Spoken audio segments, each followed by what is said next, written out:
right. Hey, everybody. So welcome to Classes for the Curious Musician.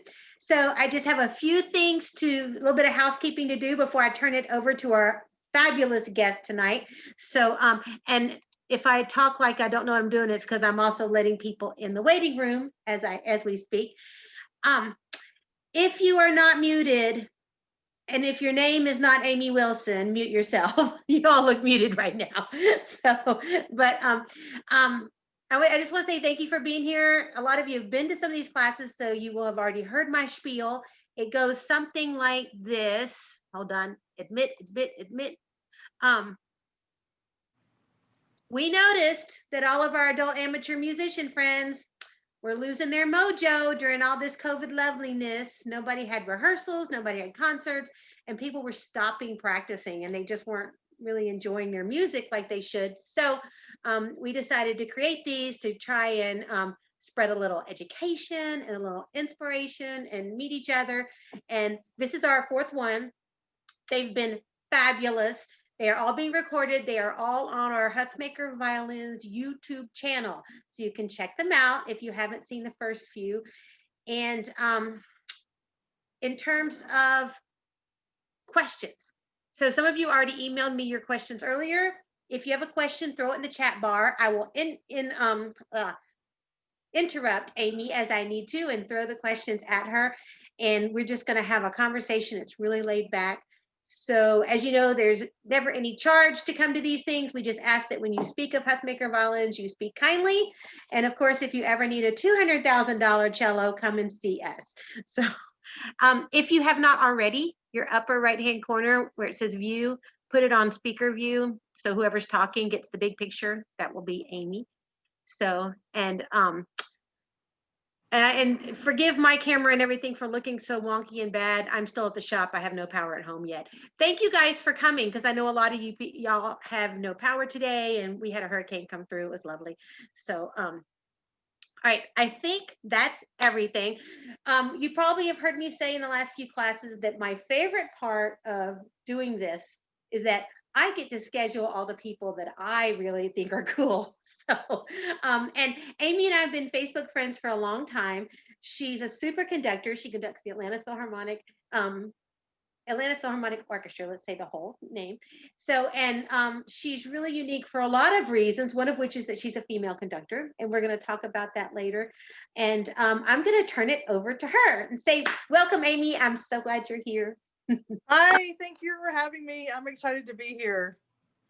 So we're going to actually start with the basics. Let me turn up my volume so I can hear. Okay. So, wait. Oh, good. Caveat. Yes. I am currently fighting brain cancer. And so I may, if I lose my train of thought or words come out funny or something like that, just bear with me. Gotcha. Don't you have you need like a name for that? Like brain cancer-itis of the tongue or something. Right. Right. All right, so that's your get out of jail free card. No worries. So let's just start with the basic stuff, because I want to know just in general how you ended up selecting conducting, because it's not usually something that gets thrown on the plate. Well, my mom was a band director. And she became a band director in the late 1960s. And what's really cool is when they hired her, they hired her out of college, and they told her, we don't know if a woman can do this job. And she was like, challenge accepted. So, yeah, it's always been a part of my life somehow. When I was 3, I joined the kiddie choir at church, and I told my mom I wanted to be a conductor. And so even though I don't remember telling her that, it seemed like she always knew that I wanted to be a conductor. And then as I grew older, I was a dancer, and I really loved dance. But I knew that I didn't have the kind of talent that it takes to be a professional dancer. But I worked really hard at it, and I'm still pretty good. And I knew I was musically talented because I had perfect pitch, and I figured if I had that, there was a reason. And I also knew that I wanted to be in leadership role in my career. And so conducting was a way to combine my love of dance with my musical talent and my love of being in leadership. And so that's how I chose conducting. When I was in 7th grade, we had 2 drum majors, and I saw them conducting, and I was like, I have to do that. And then, so I became drum major in 8th grade, and I saw my middle school band director, and I was like, I have to do that. And originally, I wanted to be a college band director because that's all I knew, and that's pretty awesome. But then in 10th grade, I played in the Tampa Bay Youth Orchestra, and I discovered orchestral repertoire, and I was sold from that point on. I knew I was going to be an orchestra conductor.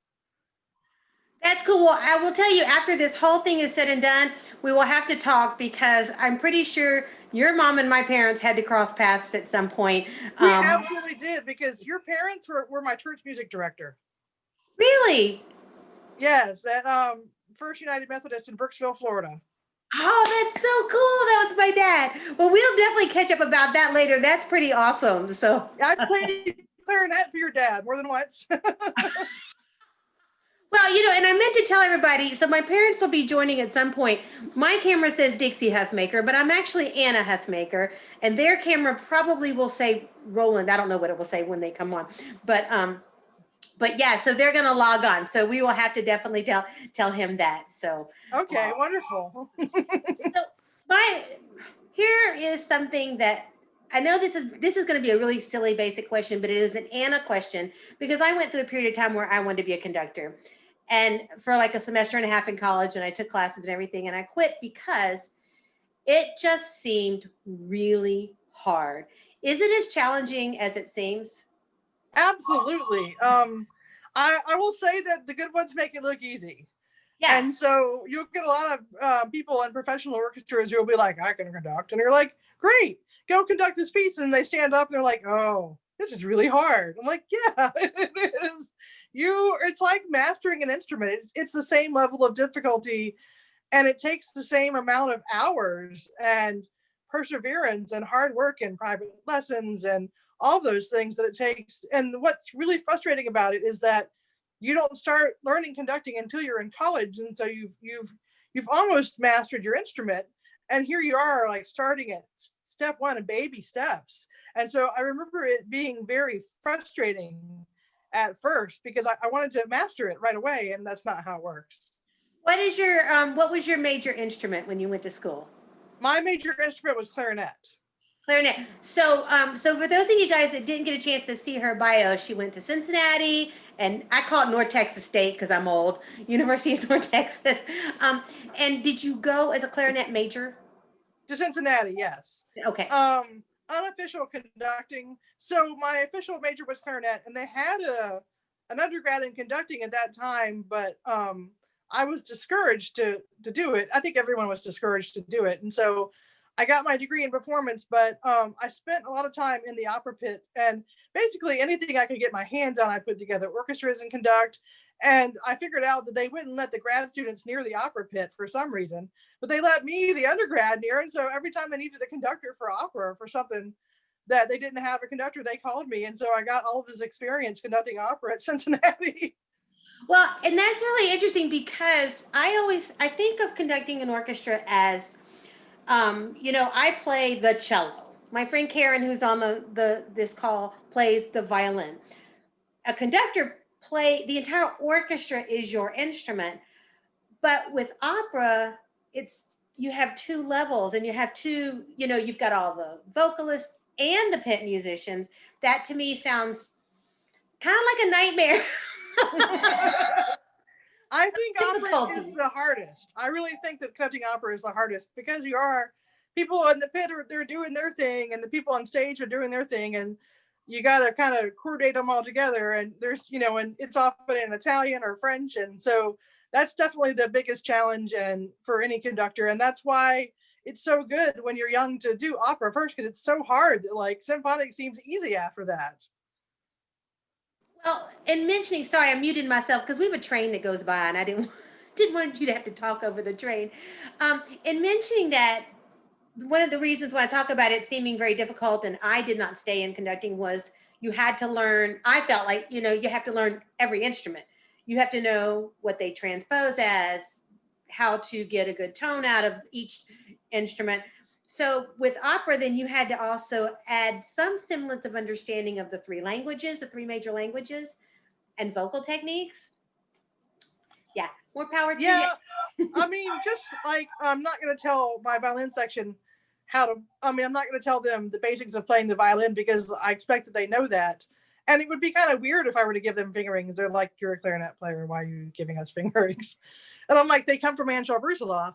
But the same thing, I'm not going to give the singers vocal technique. That's they have coaches that do that and help them, and so it's the same thing where I come in with my expectations and then they have to figure out how to implement it. Gotcha. But That you're makes. right. There's so much that you have to learn in opera. It's a challenge. And did you have to play the piano also? Because I was told great conductors always play piano. Is that true? Okay, so I have two left hands. Um, I started playing the piano when I was 7, and I tried so hard to play piano in college and in my 20s because I was told that too. And at some point, it just became obvious I was never going to be a piano player. And this is a true story. I went to audition at I think it was Manus, and this was like years ago. And they didn't tell me that you had to play the piano. Like there was nothing in the audition materials that said come prepared to play. So I go to audition and we're there all day. And the next thing I know, I had to play the piano 3 times for them. And they went in alphabetical order. And then one lady, she was so sweet. She's like, "Have you prepared anything?" And I was like, "Well, no, because no one told me I had to." So the last man, I get to him about 9 o'clock at night and I'm so tired. And I walk in and he's like, so what's your level of playing the piano? And I said, "Look, I have two left hands. I have more talent as a ballet dancer. Could I dance for you?" And he happened to be the pianist for the New York City Ballet, and he immediately took a liking to me. And we still keep in touch. That is very cool. I thought for sure he was going to let you dance for him. I thought so too. I was prepared to do some plies or pirouettes or something. We'll do anything to get a job, won't we? Yeah, we really will. So let's talk about your orchestra. So when you walk in front of an orchestra for the first time, what is it that you're looking for from the musicians? Oh, well, I'm looking for them to hopefully already have prepared their part so they can play the notes and the rhythms and they have some idea of what's going on. If it's a traditional piece, then I'm hoping they will have at least heard a recording of the piece so they know how it goes. And if it's a contemporary piece, often we will send them a MIDI recording so they can kind of hear how it goes. But that is an expectation that they can. They may not be able to play it at tempo, but at least have looked at it and be able to play it under tempo and have an idea what is going on. Gotcha. We're going to talk about tempos later because the you know there's a big difference between conducting a community orchestra that can play Beethoven and Tchaikovsky, one that's playing more chamber stuff, and a professional orchestra. So I'm assuming you would bring three different sets of expectations to the table. Not really, no. All right, folks, I you heard her. You have to practice regardless.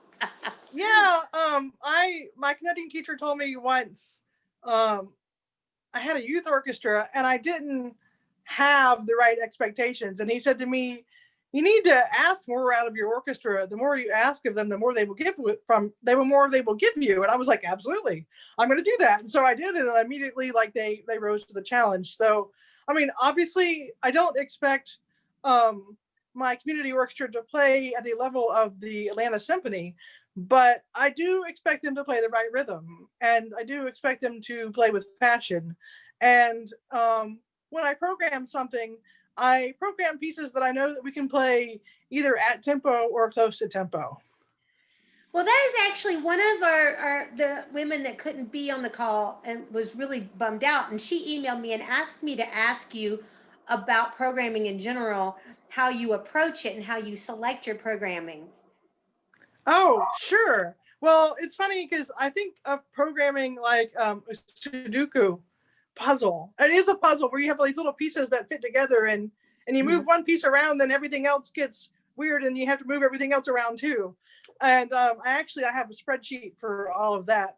But I start with our concertos. Um, Sometimes we have ASO players play with us. Sometimes we have other professionals, and then we have because we have a lot of really skilled players. We have an internal concerto competition. So at least one of our concerto every season will be one of our players. And so I negotiate beforehand what concerto everyone's going to do. And so that, excuse me, that piece of the puzzle is already nailed down. And I usually know which concert they're going to have. And so then I have to program everything else kind of around that. So then the next work that I find is the large symphonic work. And usually I try to find a work. There's usually every year 5 or 6 works that I'm kind of thinking about programming for APO, maybe a few more. So I've kind of got them in my mind, kind of already gelling, like, can we play this? Is this a good piece for us?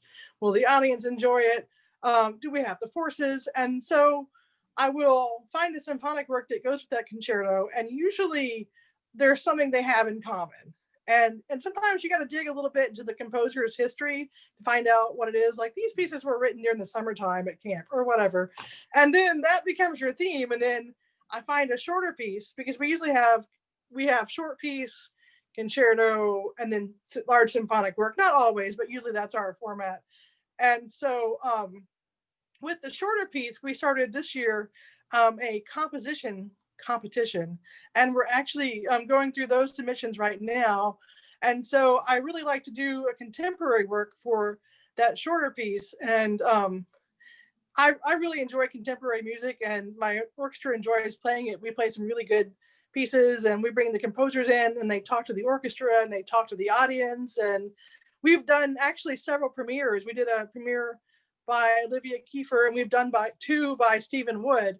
And so I mean, that's a lot of fun, and they get to do something. We get to do something for the first time. Like, there's no recording of Bernstein doing the Stephen Wood premiere. I get to be the first one to do it. And so that's how I find my programming.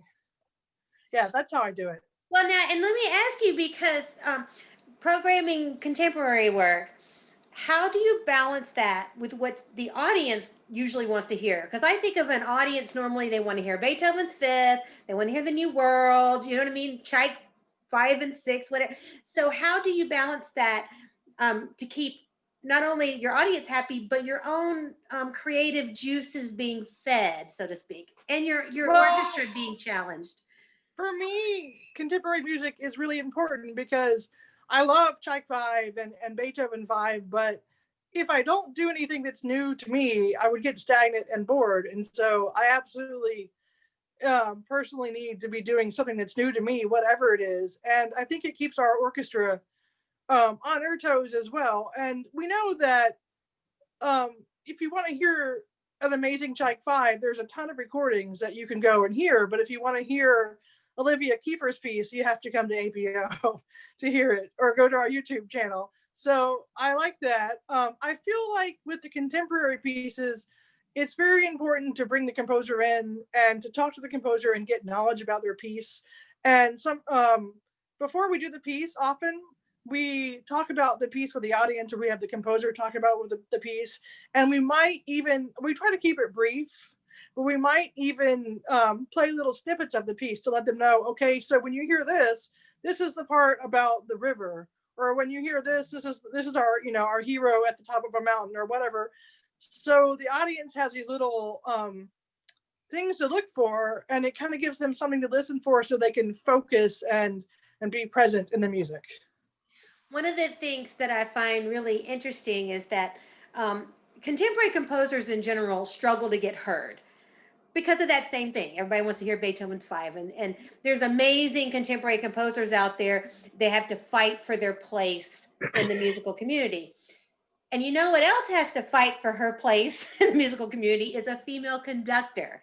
At least it was that way growing up. You're younger than I am. So, but do you find being a female conductor has had an impact on your musical life?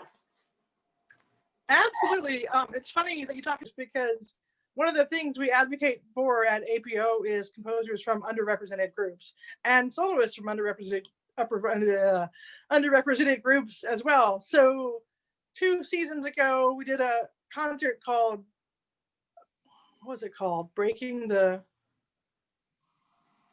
mold, I can't remember, breaking the glass. I can't remember exactly what it was called, breaking the something. And it featured 3 women composers.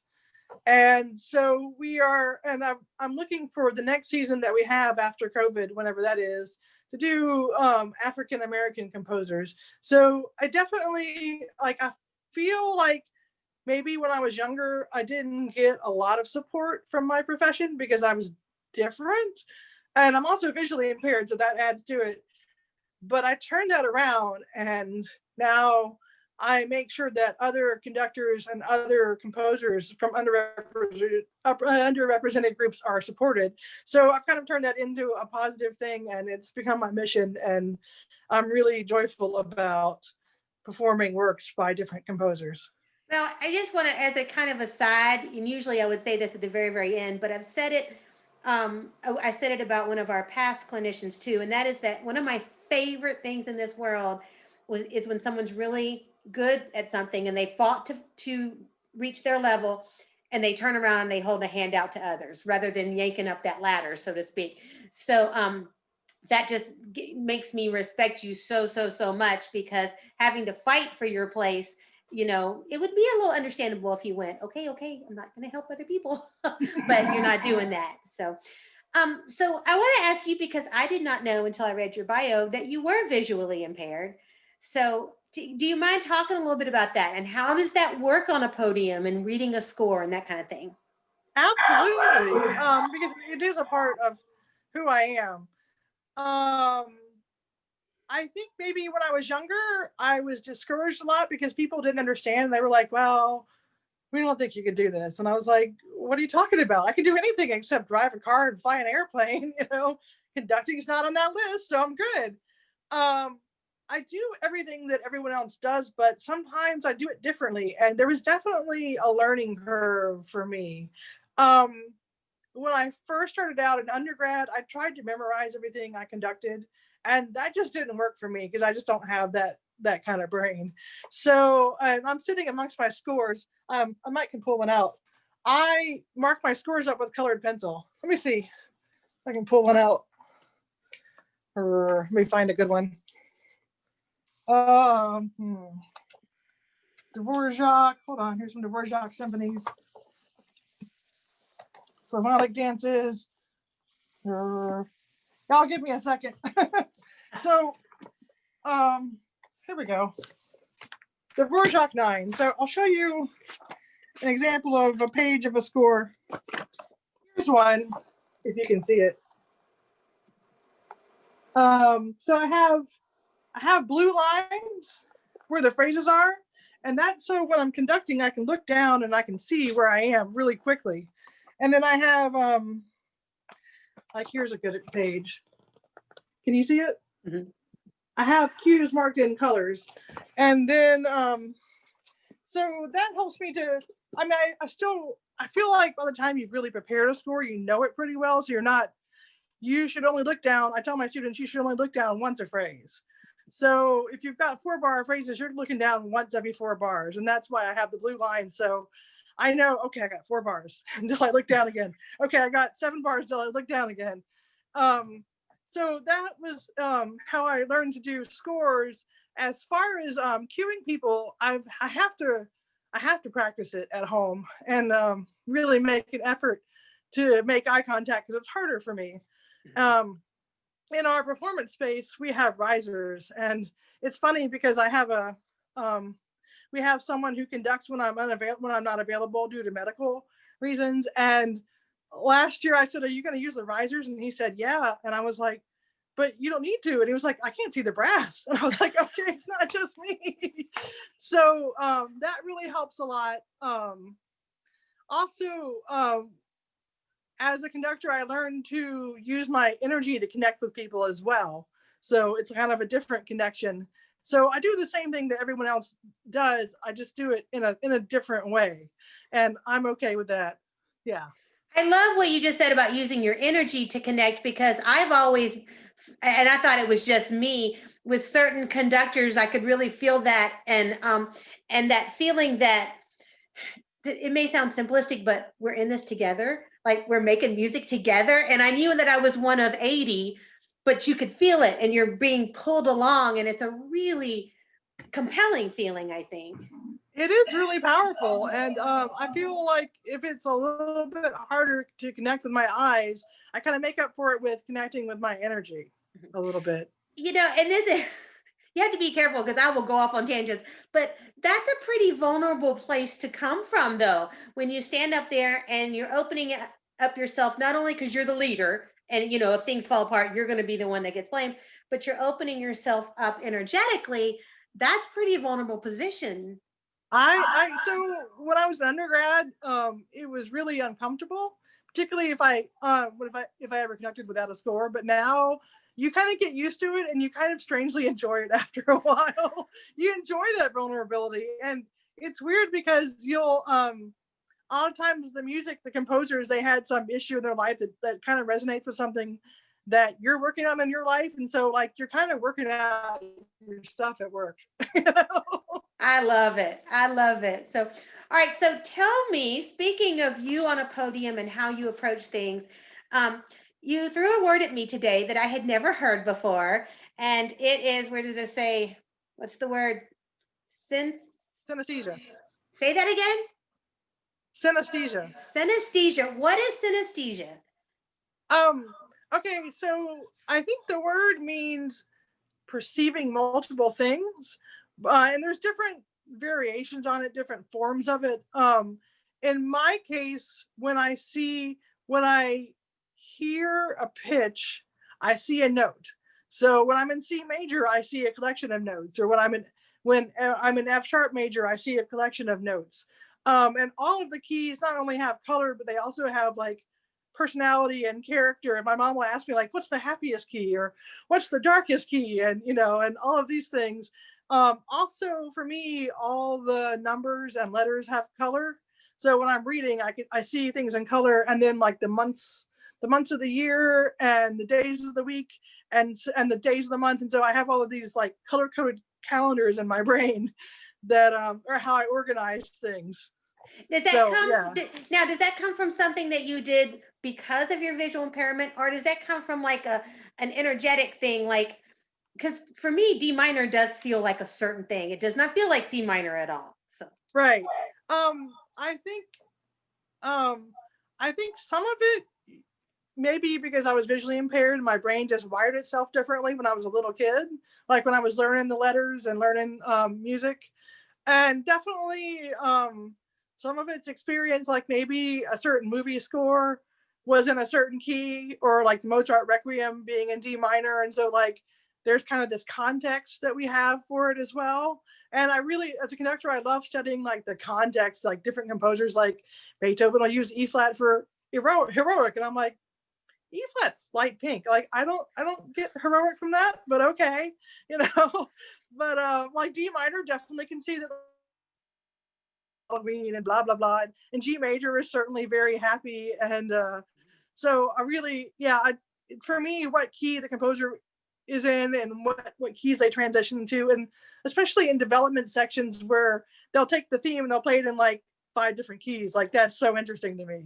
Well, I just had this visual of you up on a podium conducting, and out of a Disney movie with all these colors and shapes floating around you. Is that what it's like? That's exactly what it's like. Like not only are you trying to listen and react and conduct and bring people in, but like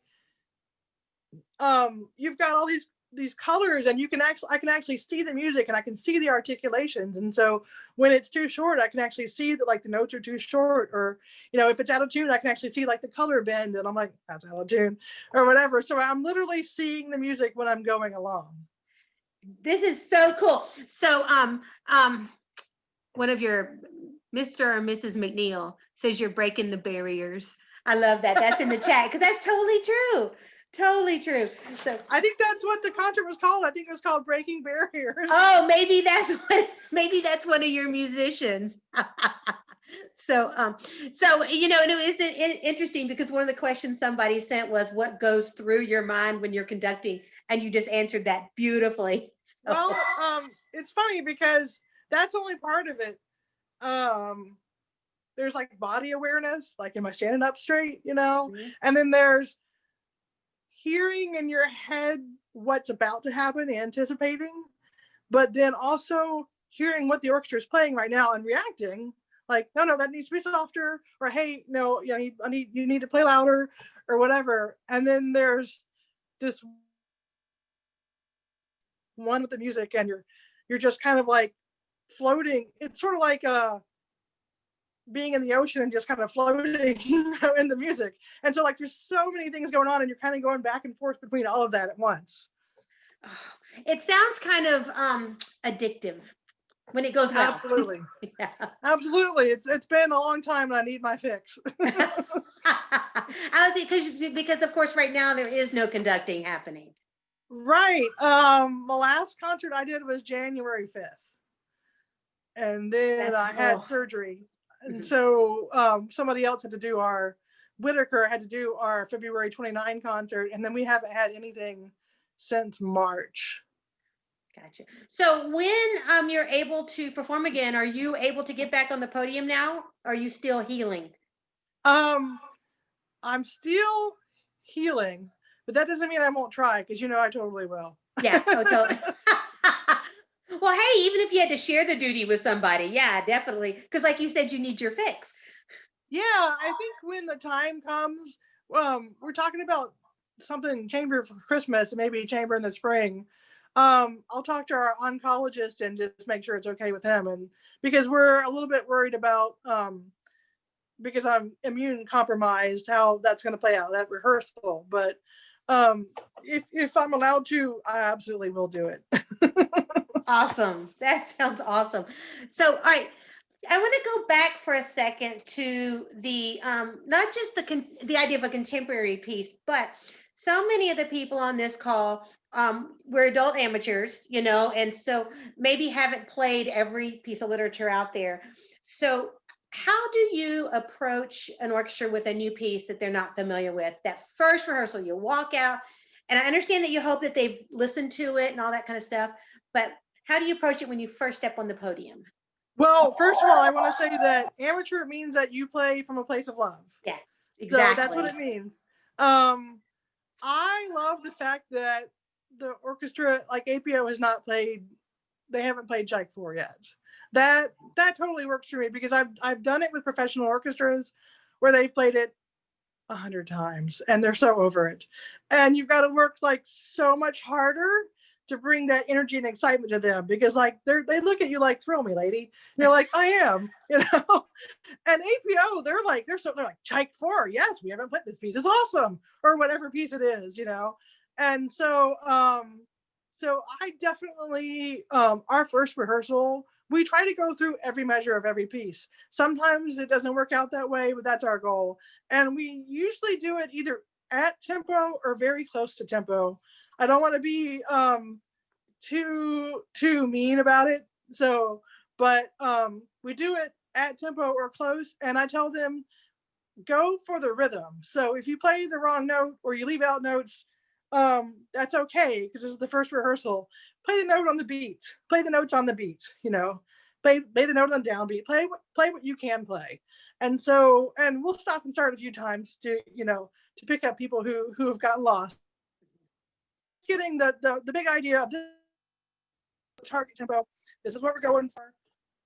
Because I find if you start under tempo, you'll never get to tempo. That's actually was interesting. I was going to ask that because my friend Donna, that was one of the things she really wanted to know about, is what your theory was about starting an orchestra at tempo on that first rehearsal. So is it just that idea, like you were saying, that demand more from them and they'll rise to the occasion? Yeah, a little bit. Because rehearsal is about putting it together, not learning our parts individually. Oh, that's a very interesting statement right there. Well, we'll also, like, in subsequent rehearsals, we may play chunks of it under tempo. Not so much because we're practicing our part, but because we're actually listening under tempo. Because you can't, now there are tools that where you can listen to some recordings under tempo, but like Mm-hmm. when you play it under tempo, you will hear things that you can't hear at tempo. But we only do that in chunks because again, we don't want to get too comfortable with under tempo. We want to always go back to at tempo. And I know in the first 2 or 3 rehearsals, they're going to miss a lot, and I'm okay with that. And I tell them that so they know this is the expectation. I don't expect it to be perfect. This is but this is so that we get it at tempo at the concert. Well, it's interesting because we have Hookmaker Violins has a small adult amateur. It's strings only. We don't have woodwinds and brass. So, and it's made up of a couple of different kinds of people. A lot of them played when they were kids and then put their instrument down for 40 years and they're picking it back up. And then some are just now as adults starting to play. What the majority of them are missing is any kind of true orchestral experience. So I think number one, you need to make a t-shirt for the APO and you can sell them and we'll all buy them.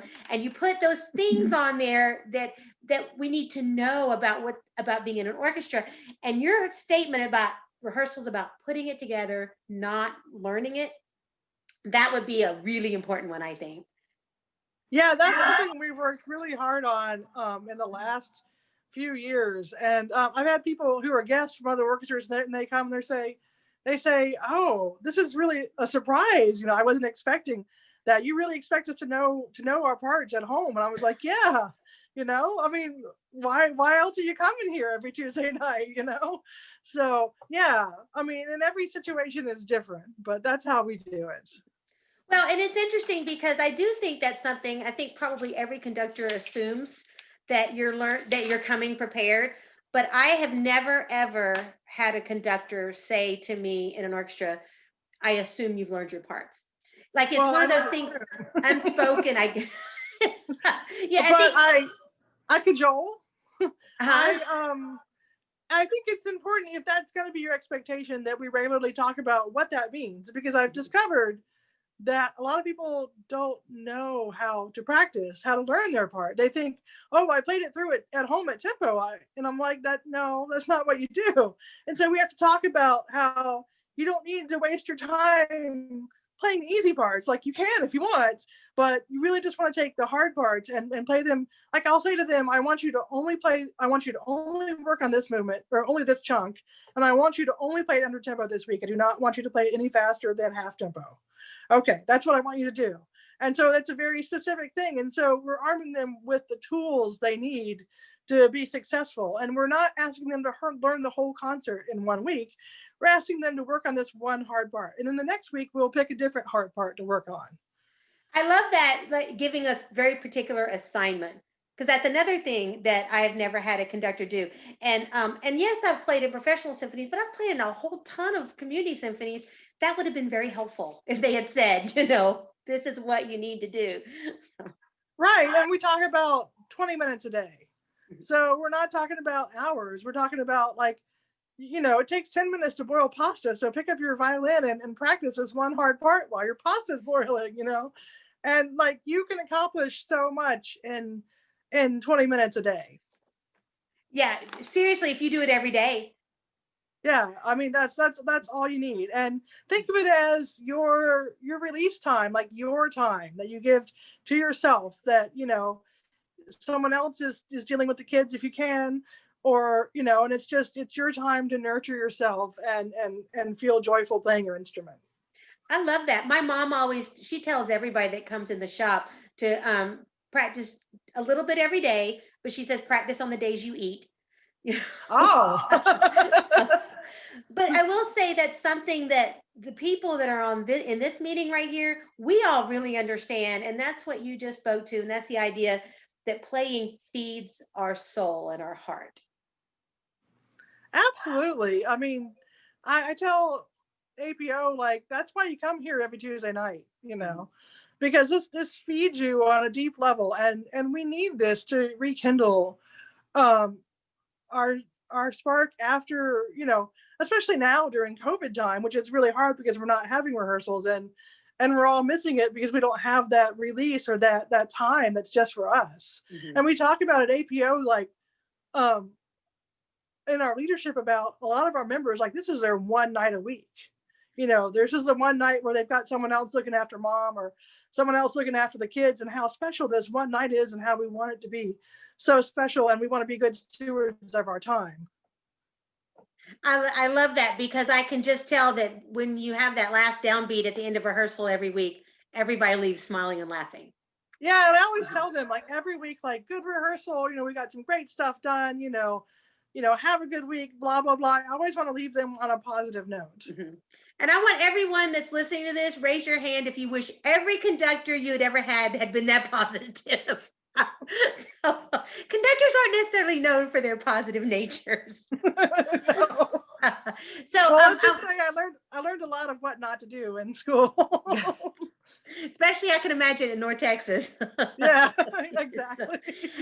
So I was going to tell you that Jenny Lynn, she said that she just launched 3 community orchestras under one banner, and the majority of her players have no orchestral experience, and she's loving your advice and thanking you. Oh, good. And my mom Wonderful. says the everydayness is what's important for practicing. We'll tell Jenny Lynn if she wants to email me, we can be in touch. Awesome. And let me just I should have said this in the beginning. So if you go to the Huthmaker Violins Facebook page, this is an event that's on that Facebook page, but in the comments, I not only have Amy's bio, but I have her Facebook, her Instagram, I think your email, the stuff that you sent and said I could share. So you can reach her through any of those. But if you can't get in through there or whatever, if you holler at me, shoot me an email at the violin shop, I will shoot it straight to her. So I love being the middleman. Sounds good. So can we talk a little bit about the Atlanta Philharmonic, and how did you end up with that job, with that gig? Oh, so it's a funny story. In 2010, I had surgery, major surgery. And usually when I'm in the hospital after surgery, my family takes away my phone because people will call me and I'm on morphine and I will say random things.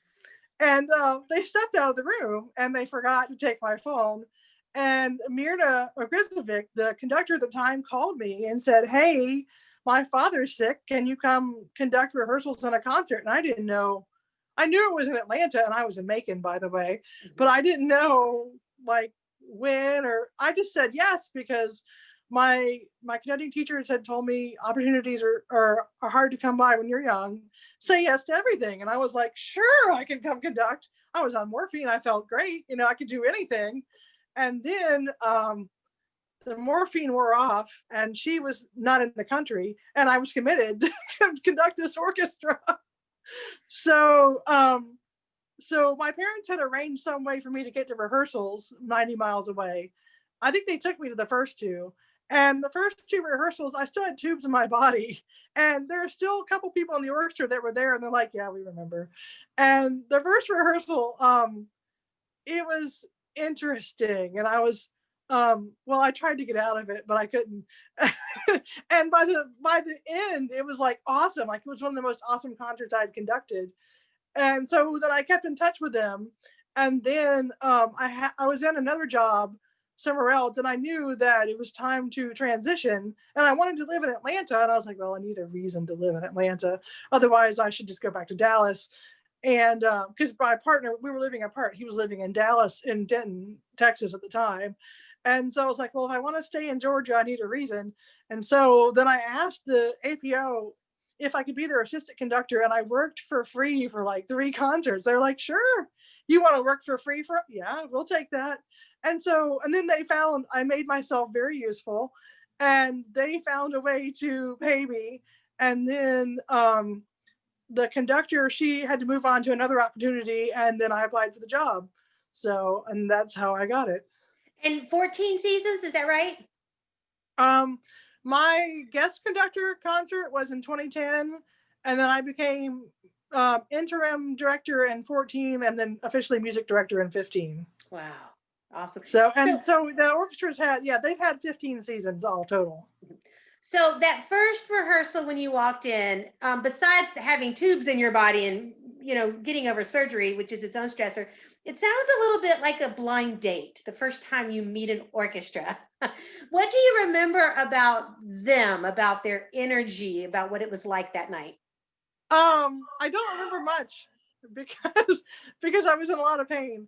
Oh, Um, I didn't know that it was the LGBT orchestra, and so funny story. So I saw some of the men walking across the room, and I was like, oh, okay. And so like 3 weeks later, someone told me it was the LGBT orchestra, and I was like, oh, that explains it. But like, it didn't occur to me because you have diversity in every orchestra, mhm. but I'm trying to think like I guess conduct opera out of state, and it's the same thing. Like you don't know quite what, especially if you didn't do the casting, if they're just hiring you to conduct, you have no idea what you're walking like.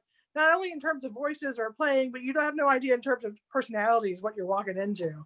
You could have agreeable people, or you could have one person who just wants to be difficult just because they're bored. You never know, and you also never know like tempo wise. It's kind of funny because you often don't know what hall you're performing in, and you don't know like every orchestra and every opera company kind of has a mode. Mhm. Like APO kind of likes to play things just a little bit slower, and that's because they're real romantic players. And I'm like, yeah, this is cool. And our hall is live, so that's fine. And so when I'm going to guest conduct, I never know like what their mode is until like I have my target tempos, but I know they might have to be adjusted up or down depending on what the orchestra's kind of overall energy and mode is and what hall we're in. Gotcha. So yeah, it's very interesting. Was the APO your first professional conducting gig? No, actually, my very first professional conducting gig was in 1996, and an undergrad. I was the assistant conductor for Opera in the Ozarks, which is this 8 week long opera festival in Northwest Arkansas. And I think it's one of the hardest gigs that I ever did because we did 3 operas, and then we did like operatic scenes, and we did orchestral music, and I was responsible as the assistant for knowing all of it. So I had a ton of repertoire. And I remember that one of my first assignments was to pick up the floorboards in the orchestra pit and sweep out the vermin. I was like really not excited about that. um, I had to move a lot of chairs and stands, and I remember there was no AC, and it was like it was so hot. I would be studying my scores, and like sweat would drip off my head. I remember I had to conduct. They gave me a performance, and it was an outside performance in downtown Eureka Springs, and it was like at dusk, and it was and they made me wear full concert like formal concert black to conduct this concert, and I got done, and I was literally just soaked from head to toe, but but it was a really good experience. I learned a ton, and I was really proud of doing it, and I still am.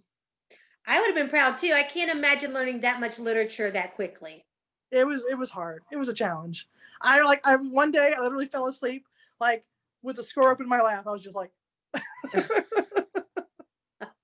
So when you conduct, do you get nervous up on the podium?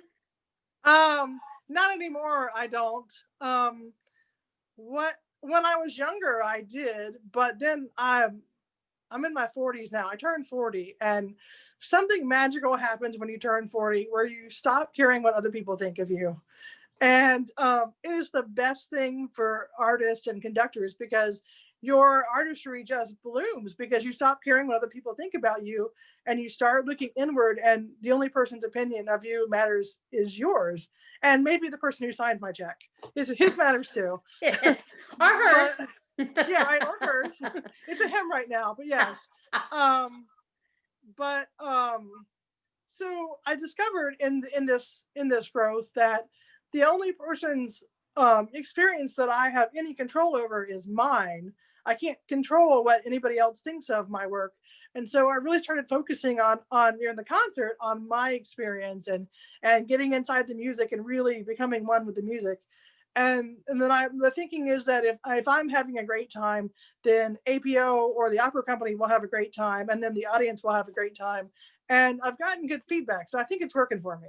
I think it's probably working just fine. Well, you talked in the beginning about being very open energetically and emotionally. Then when you're doing that, you have to take everyone along on your ride with you. So Absolutely, that's yeah, the fun part. I like it. yeah, I would. I like speaking as a musician when I can do that with a conductor. I love it. So, Yeah. So we did get a whole bunch of your favorite or your least favorite questions. So, Okay. for instance, a lot of people want to know, do you have a favorite piece of music to conduct? Um, I really enjoy usually whatever I'm working on because I'm really invested in that. And I feel like whatever I'm working on has to be kind of my favorite in order for me to really give it what it needs. But outside of that, I would say I don't have a favorite piece because I can't really narrow it down to one. Mhm. But I have some composers that really come naturally to me. And so I always come back to them and I always feel at home. And those are the romantics. So Beethoven through Strauss, but really Beethoven, Dvorak, Brahms, um, Tchaikovsky. I feel like they're really intuitive for me. I understand what they're saying, and I always just it feels like I'm safe and I'm home when I'm working with them. So, and of course, because I have to ask the airy fairy question because that's how I am. So, you also, like you were saying, you were a ballerina your entire life. So, do you think you came into this world with that kind of expressive energy? Because I think of that music as being very expressive. Um, Probably. I also think with Tchaikovsky, everything sounds a little bit like the Nutcracker, and so I think I draw on my dance experience there a little bit because a lot of times. Um, when I'm not conducting, but I'm listening to music, I'm actually choreographing it. And it's a funny story because I conducted Falstaff a couple of years ago, and there's a tempo change on every page. I swear it's like every minute there's a tempo change. And there were so many of them. And so what I did was I choreographed it in such a way in my mind that I would have to, the choreography helped me to find the right tempo because I knew it takes this amount of time for a dancer to do this to this. And so I actually used that. I use that um, I use that as a tool, and sometimes it helps me find like what articulation I want or what character I want. So it's kind of reverse engineered a little bit. Gotcha. Well, it's interesting because the conducting is certainly not just in your brain, it's in your whole body if you're actually choreographing. Um, so, all right, I gotta look at my notes for a second.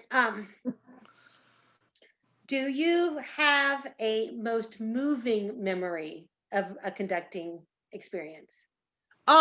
Yes. So it's actually one of my very first conducting experiences. When I was in high school, I went to this thing called Girls State, and they have So what Girls State is, and they have a Boys State, is at every state. The American Legion runs it, and they pick. I think it's like one or two high school seniors. You're going to be a senior, so it's that summer before your senior year, and you go to the state capitol. And if the legislature's not in session, you actually use their chambers, but they were when I was there. So we were at Florida State. And you run for office, and then you make laws. And so you get to learn. And so people like, there's a governor and like her cabinet, and there's senators, and there are representatives, and there's lobbyists. And there's pages, and the lobbyists play like a great role. Like I learned about how that works. I learned that you don't always get to vote on if you're a representative on your conscience. Sometimes you have to vote on other things. But anyway, I ran. It's funny because I ran. Perseverance is such a thing for me. I ran for like everything, and I got nothing. So I ended up being the governor's personal page. And actually the people in my little city. Hold on, I have to get some water. They were so impressed with me that they nominated me for Girls Nation. So I got to interview for that, but I didn't get it because they were impressed with me running for everything and still keeping my spirits up. So Girl State has this choir, and they asked for conductors, and a bunch of us volunteered to conduct, and we each got assigned a piece, and I got God Bless the USA, and I'm like, okay. And I want to say that what makes this story special is that I was not popular at Girl State. Like I tried, but like I just wasn't. So we're in the performance, and I'm conducting God Bless the USA, and I hear this sound, and I keep hearing this noise. Like it took a minute. I'm like, what is going on? Are they? That doesn't sound like they're laughing at me, but like it could be. And I turn around my head, and everyone had stood up because they were so moved. And the rest of the week, everyone talked about how moved they were during my performance. Like even the other conductors were like so impressed. And I was like, okay. And so that was one of the most moving times that I conducted. Well, so and that actually, I always wanted to ask a conductor. I'm going to ask you now. Um, Do you ever get tired of an audience and doing a standing ovation? No. I really don't. And some people talk about clapping between movements. Like, I'm clap away. If you like it, go for it. I heard someone else say that once about, why would you get angry if someone's expressing appreciation for what you're doing? And yeah. I think if it's really important, like say in Chike 6 after the third movement, if it's really important to you that they don't clap, then maybe you tell them specifically beforehand, please don't clap in this place because of the music and what Tchaikovsky is doing. We're going for a certain effect here. And then I think that's fair. But if you don't tell them beforehand, expect them to clap and be joyful for it. Like they like it. All right. Seriously, I love that. Be joyful for it. Um, do you have a conductor that you look up to? Who is your favorite idol in the conductor world? Um, So I really like the work of Herbert von Karajan, if we're talking about conductors who are no longer with us. Mhm. And I learned a lot about him from conducting. As you know, he conducts with his eyes closed. I conduct with my eyes open because I look at people, but I learned from him how to connect with an orchestra without your eyes, which I think for me with my vision impairment was specifically important.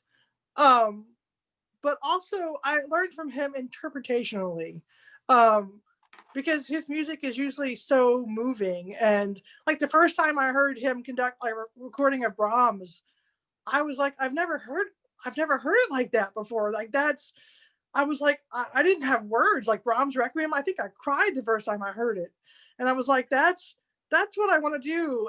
That's what I'm going for as a conductor, and I hope that I can achieve that. I definitely have had people cry at my concerts before, but I admire his musicianship so much. And then a really influential person in my life has also been Robert Spano, and I studied with him some, and he still coaches me every once in a while. He taught me a lot about being professional and dealing with people and dealing with kind of the soft side of conducting as well as conducting. What is the soft side of conducting? Well, the soft skills, that's the what my mom calls classroom management a little bit, but that's dealing with all the different personalities and sometimes dealing with fundraising and all of the what I call the music director part of the job. So, So and actually, because what do you have to do as a conductor besides prepare and conduct the music? What are your other okay. jobs? Oh yeah, no. I feel like the music director is the musical CEO of the orchestra. So it depends on the organization, but generally you're expected to have a presence in the community. So community outreach, audience development, and also fundraising, fiscal development. Let's see. Did I mention programming? And in my situation, it's also recruiting new players and having a presence on the web. So sometimes they'll tell me, "Hey, we'd like you to do a video where you're talking about conducting, and we'll put it on the APO website." I'm like, "Sure, I'll do that." So anything like that, like you're as the conductor, they tell me you're the face of the orchestra. You really are. You know, you definitely have people who are doing administrative things, but the audience, you're the one that connects, that takes the bow, and so they're really interested in what you're doing, and you really have to be mindful of what image, what brand you're putting out, and you help with the branding, and you also help with the direction of the orchestra. What are our goals, where are we going, that kind of thing as well. So Do you enjoy all of that? I enjoy most of it. What is your least favorite part of it? um So it's funny because I'm the opposite of most people. I really enjoy public speaking, and I come by it easily. Like I don't get nervous. Um, I think that I struggle, and some of this is brain tumor actually, um, because we noticed it got worse with my tumor. I struggle a little bit with small talk because because I'm an introvert. But I've learned, because I used to work at Starbucks in Macon, Georgia, and I had to do small talk for 8 hours a day. That's where I learned to do it. And so what brings people to orchestra concerts is they love music. And so if I can get them talking about music, then we're good.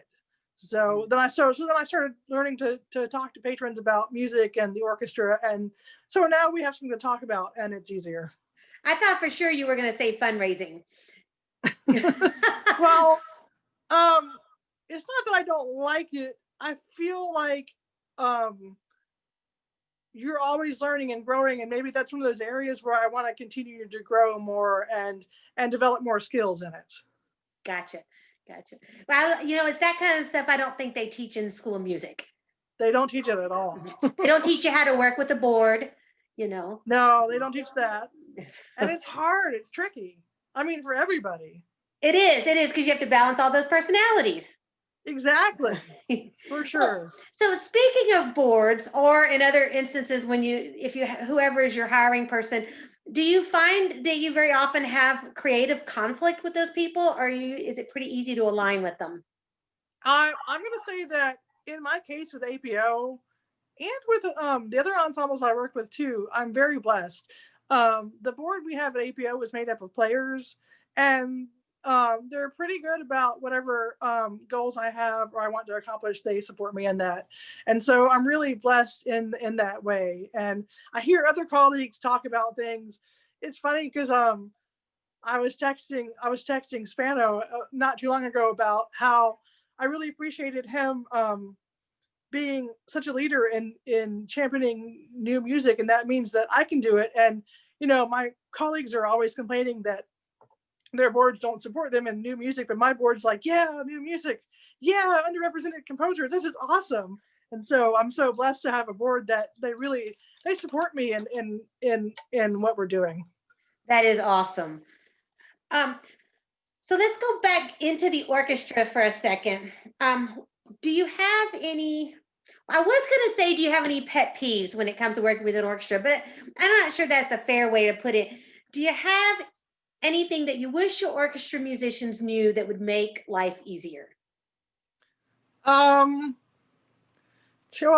so two things. So regarding pet peeves, I feel like we have a very limited time together in rehearsal, and we have a lot to go through. So I ask of them when I'm talking that they not be talking and they not be playing on their phone. Now, I understand sometimes the brass players, they have 10 minutes of rest and they play like one note. So they're going to be on their phones, and that's fine. But often I tell them, like, I'm working the cello section here in the melody, but you play this melody later, and I really don't want to have to tell you again to do the same thing that I just told them. So pay attention while I'm telling them now. And also, I can't, if I'm talking and other people are talking, I lose my train of thought. So, and I think APO is pretty good about that. I mean, I've gotten feedback later that we're one of the better orchestras in terms of decorum, and we work on that because that is such an important thing to me. What was the other part of the questions?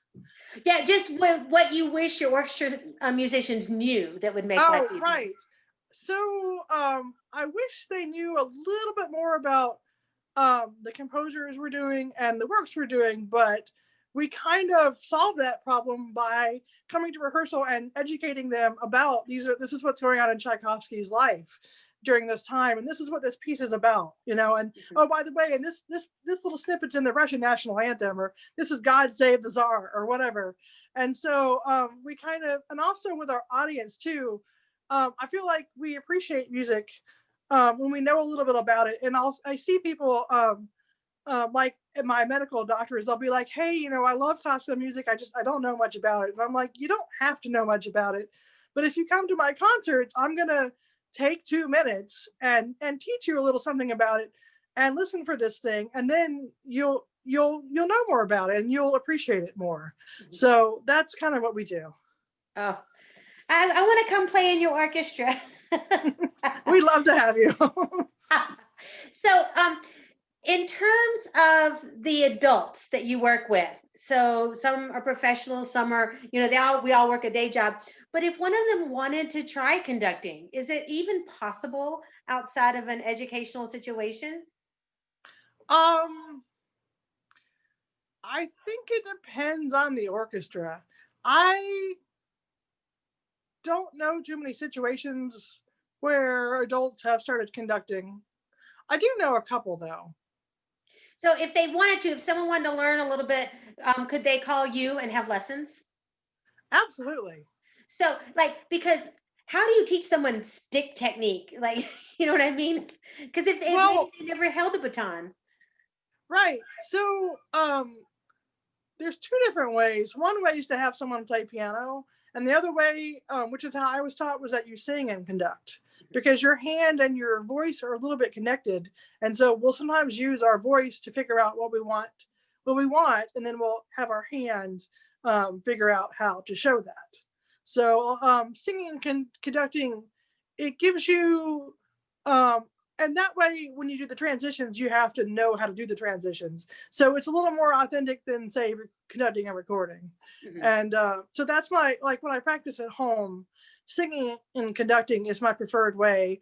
And then sometimes if I need a second set of eyes, sometimes I'll ask one of my symphony friends, or I'll ask Robert Spano, or sometimes I'll my partner Brad, I'll be like, Brad, you know how this one part goes, right? And he's like, yeah. I'm like, all right, sing this part and I'm going to conduct you. And I'm like, is it obvious what I'm doing? And he's like, yeah, that's clear. Or no, you need to rethink that. And I'm like, okay. So that's what we do. I love it. So you really are thinking clearly about how you, if your musicians can read you. Absolutely. Because that's part of what's a little bit tricky about conducting, is that you know what you want, but you want to make sure that you can show it with your hands, and hopefully not have to stop in rehearsal and tell them. So you want it to be clear what you want. Gotcha. Do you have a piece that you want to conduct that you haven't yet? A dream piece? Yes, I would love to conduct the Brahms Requiem. It's kind of Ooh. my bucket list piece. Oh.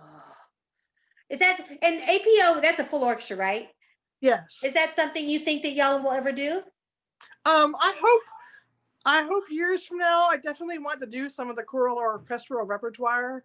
And I think for us, number one, it's finding choruses, which I think shouldn't be too hard because there are a lot in the area. But more importantly, I think the biggest obstacle is finding a venue that can accommodate a full orchestra and a chorus, and that is within our budget. Right. Yeah, that makes total sense. Well, you know, it's interesting. I've seen a lot of choruses that were actually created by a conductor because they wanted to conduct those works, you know. So I you see may that. just have to create the APOC. I So may have to.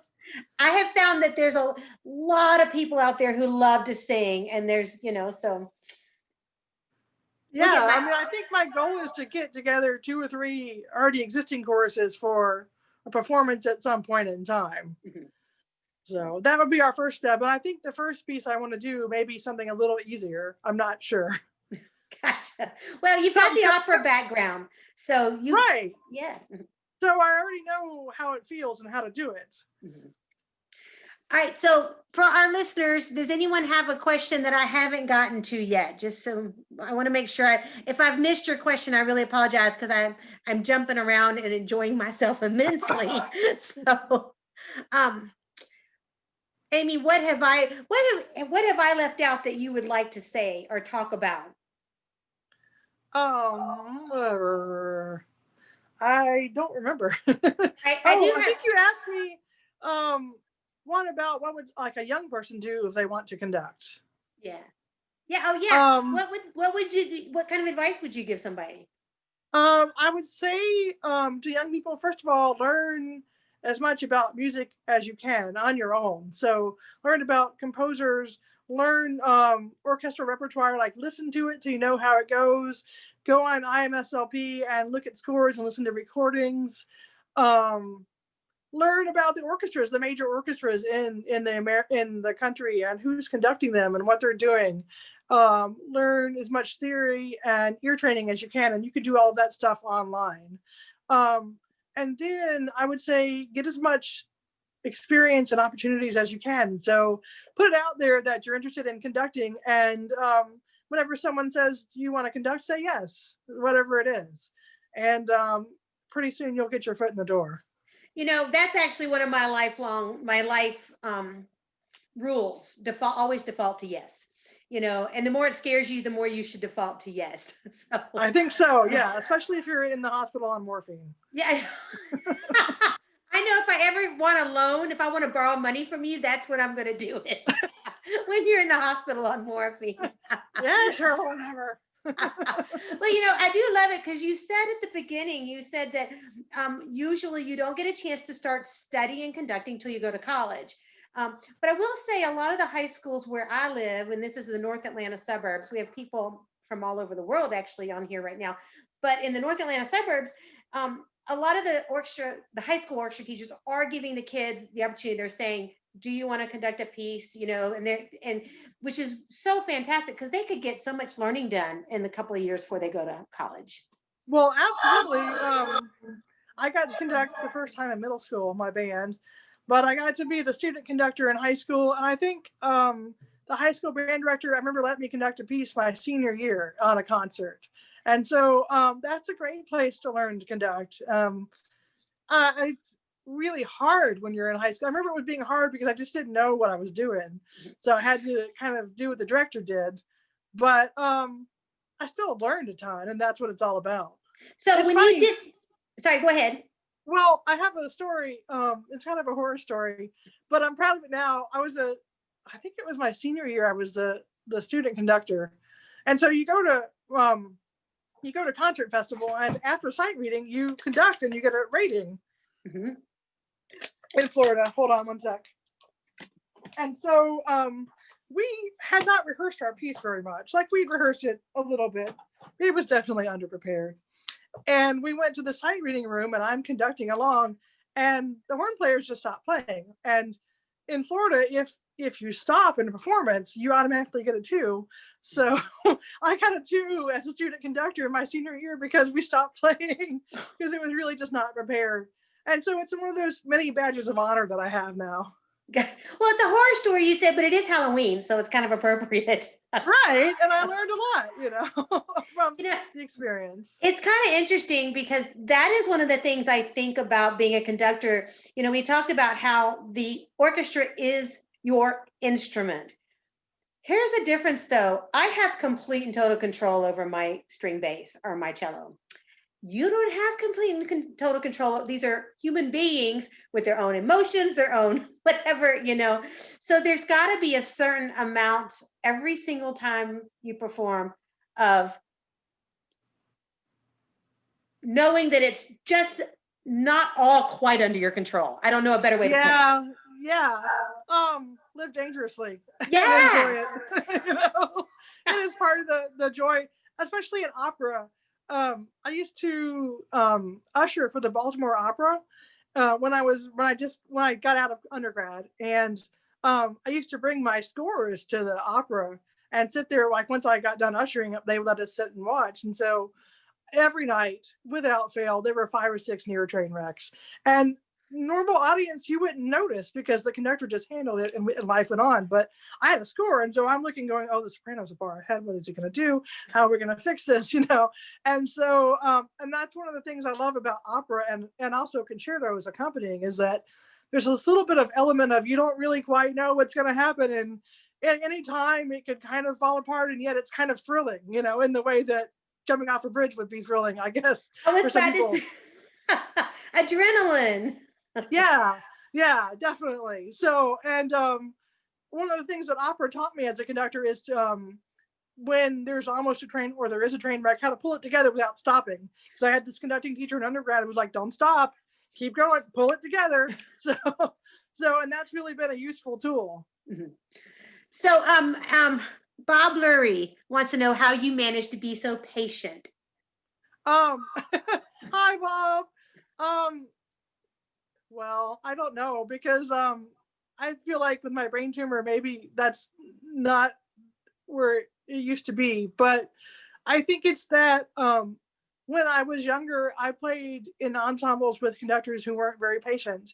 And I didn't like how that felt. And so I decided I was going to try to be a positive conductor and make this a positive experience because I feel like when I was an undergrad, I was terrified to make a mistake because the conductor would publicly humiliate us.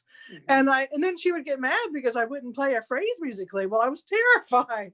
And so I try to have patience and try to bring positivity because I feel like the orchestra will play more musically, more passionately, more expressively when they feel safe and they know that I'm going to support them. And if they mess up, like the worst thing that's going to happen is I might tease them after the concert about it as a friend. So So we have circled back around to me saying, I want to play in your orchestra sometime. Because I do think that sometimes you get the experience where it's the conductor's the boss and the rest of us are the peons being directed, but you're talking about an actual collaboration. well, that goes back to my respect for Maestro Carion, because he was quoted as saying, "We make music together." And it's funny because I studied with Angelo Brusiloff at North Texas, who was the concertmaster of Philadelphia under Ormandy. And Brusiloff was very much about, I will dictate and they will play. And then we've got Carion on the other end of the spectrum, who's like, this is more collaborative and we do it together. And I think as a conductor, you kind of have to have all of that under your belt.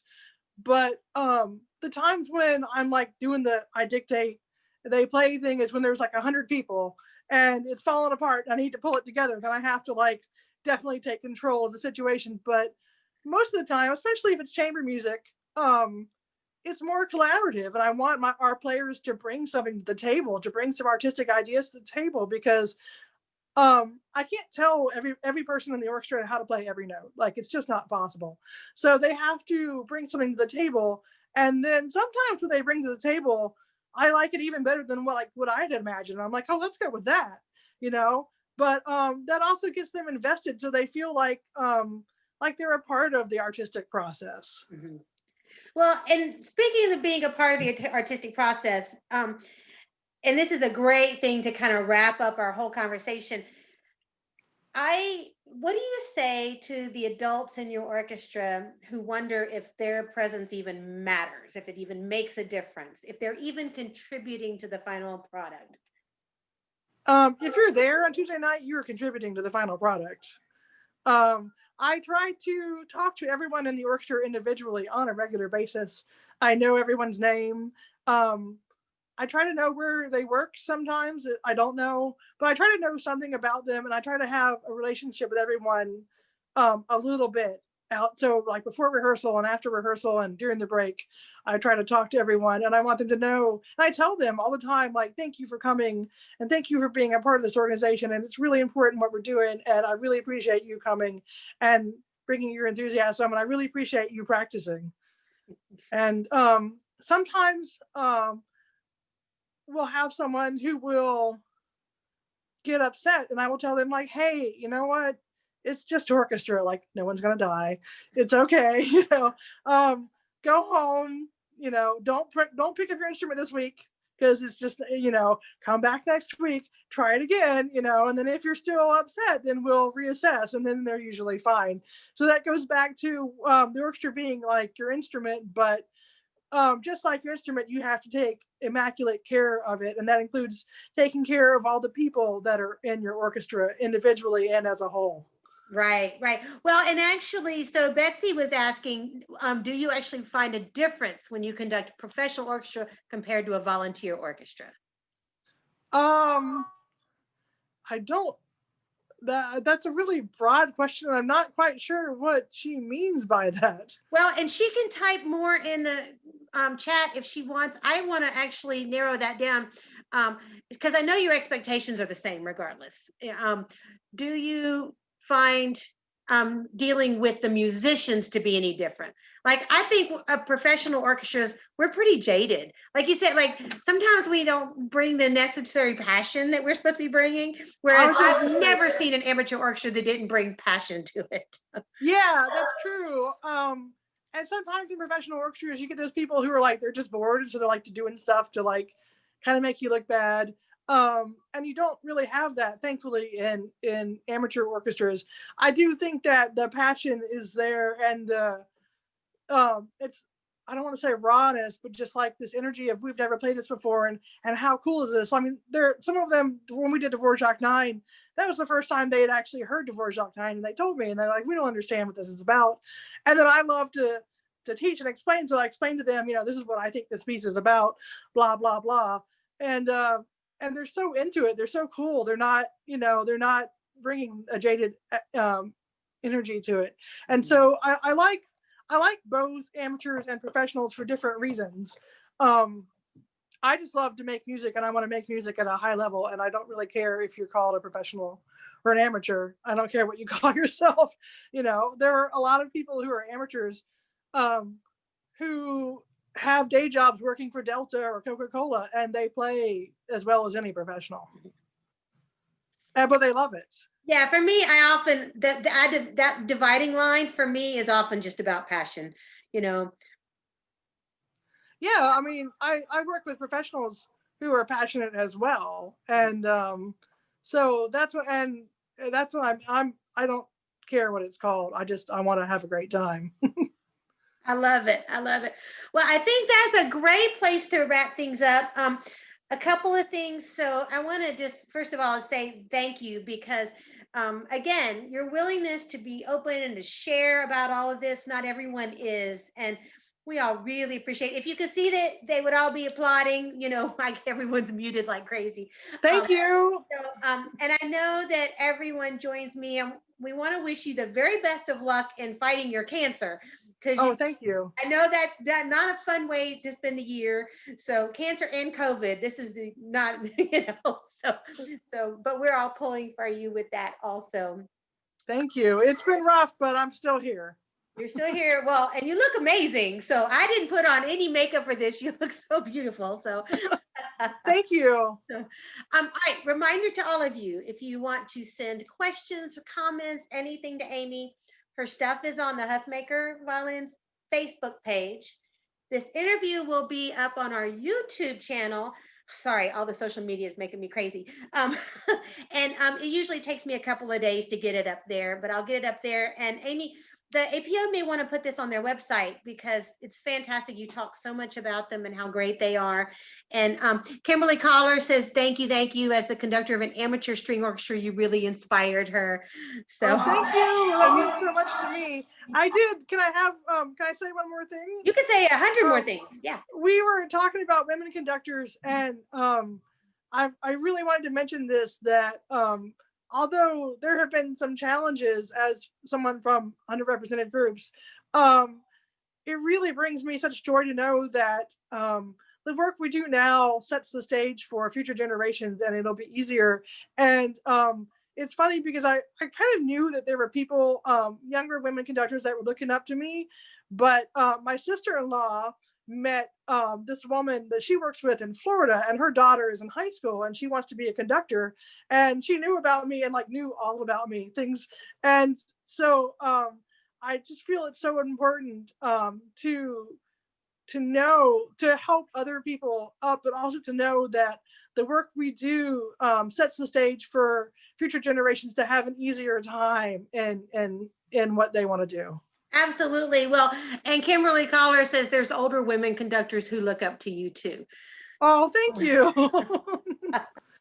So thank you so much. And for the rest of you guys, I want you to come join us next Thursday. Next Thursday, we're doing oiling up those creaky joints. So Amanda Rice from Minnesota is going to join us and talk about stretching for musicians. And this is really important. A lot of us get overuse and, that kind of thing. So I want to see all of you back here for that. And Amy, I'm getting ready to end it. Would you hang out for just a second? Because we got to tell my father, unless he already left. Yes. If my parents are still here, yeah. Anyway, and then Natasha, if you're still here, if you'll hang out also for just a second. So thank you guys all for being here. Y'all are awesome.